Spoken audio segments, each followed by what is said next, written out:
So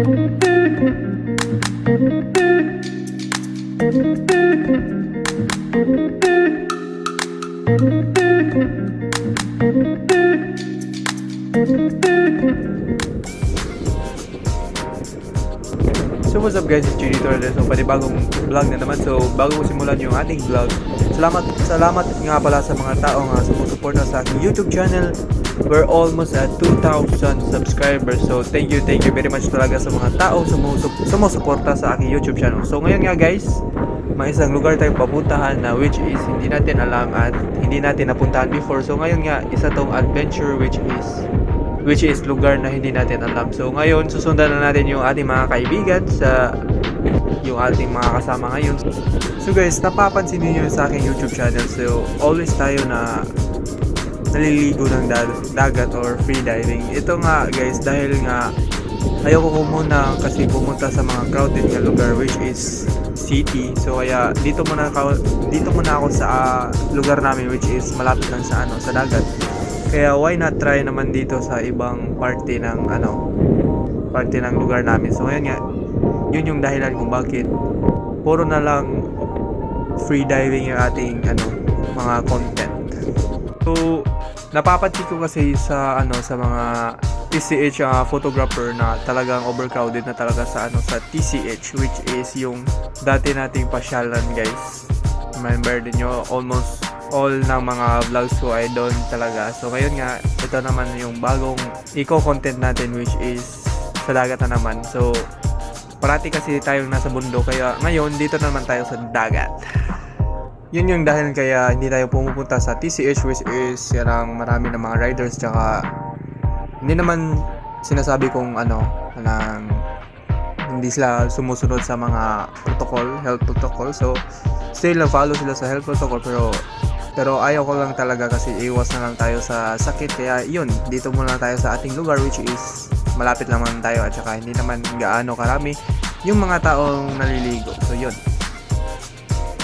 So ito pala na red guys, hindi talaga to planado sa lahat. So go with the flow lang talaga ako with my kasama yung mga classmate ko. So hindi ko in-expect na ganito pala yung mga experience na ma-experience natin dito sa isang adventure natin na hindi natin alam kung saan lugar. So dito pala guys, sa lugar na to guys is wala talagang signal, kaya medyo mahirap yung connection dito. So yun nga, nasa gitna siya ng kabundukan. Alright, nag-trending kasi ito na guys na lugar which is na-curious din kami, tapos may isang kaibigan na rin kami naghahanap siya ng bato para sa kanyang aquarium, kaya nagpasya kami na pumunta dito para din ma-experience yung nasa mga pictures na pinapakita ng social media. So yun, hindi kami nagdalawang isip, kaya pumunta kami sa lugar which is yun, ito yung mga experience namin, kaya yun, enjoy.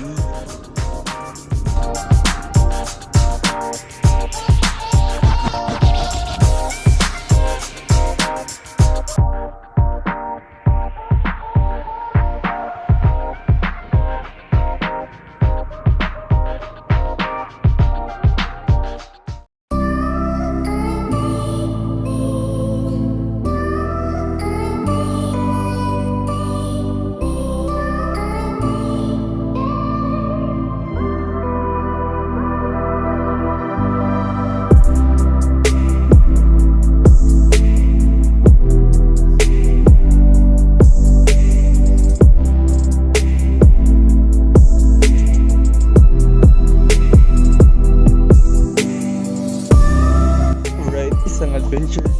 So nandito na tayo sa wild. So hindi ko alam kung saan to. So may pupuntahan tayong isang river daw na pwede maligo. So see you later. Yung mga kasama natin.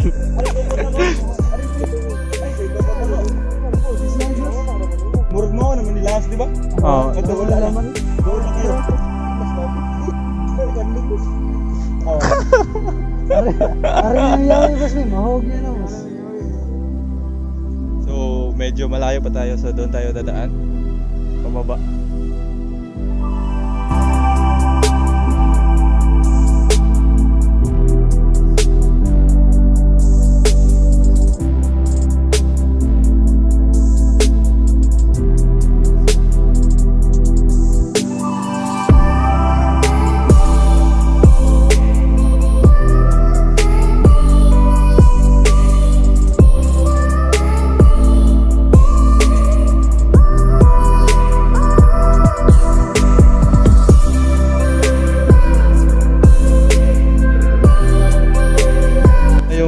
lugar guys, narating na natin. So, ngayon lang is nagbaha lang daw dito kaya madumi yung tubig.